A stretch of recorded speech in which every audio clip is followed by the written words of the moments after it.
జగ్గేపేట కాన్స్టిట్యున్సీలో జగ్గేపేట సమన్వయకర్త కన్నీర్ నాగేశ్వరరావు గారి ఆదేశాల మేరకు జగ్గేపేట టౌన్ అభ్యర్థి వట్టం మనోహర్ గారి ఆశీస్సులతో ఇంకా జగ్గేపేట అంబేద్కర్ గారి విగ్రహం వద్ద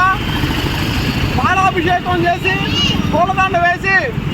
ఎక్కడైతే తూర్పుగోదావరి జిల్లా గోపాలపురం మండలం చోపచర్లలో అంబేద్కర్ గారికి అవమానం జరిగిందో దాని ప్రాయశ్చిత్తంగా ఇక్కడ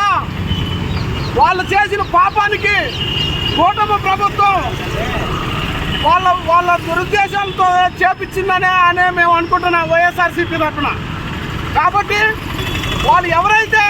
అంబేద్కర్ గారికి చెప్పులను వేసి అవమానించారో వారి వెంటనే పట్టుకొని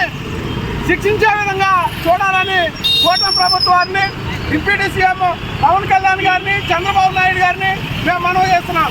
అంతేకాదు కూటమి ప్రభుత్వాలు ఎస్సీ ఎస్టీ బీసీ మైనార్టీలను విభజించి పాలించే విధంగా నాలా మాదికల మధ్య గొడవలు పెట్టి అంబేద్కర్ గారికి చెప్పులను వేయడం అనేది ఇది కరెక్ట్ కాదని నేను మనవి చేస్తున్నాను. కాబట్టి మీరు ఇప్పటికైనా కానీ తెలుగుదేశం కావచ్చు, బీజేపీ కావచ్చు, జనసేన కావచ్చు,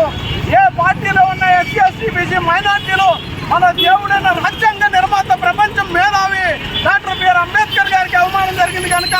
అందరూ కూడా ఏకదాటిగా ఉండి ముందుగా వాళ్ళని శిక్షించే విధంగా అందరూ వారిని కనుక శిక్షించకపోతే మేమందరం రోడ్ల మీద బాయ్కట్ చేసి నిరాహార దీక్షలు చేసి ఈ ఉద్యమం స్పీడ్ చేయాల్సి వస్తుందని మనం చేసుకుంటూ ఈ అవకాశం ఇచ్చిన పెద్దలకు ధన్యవాదాలు.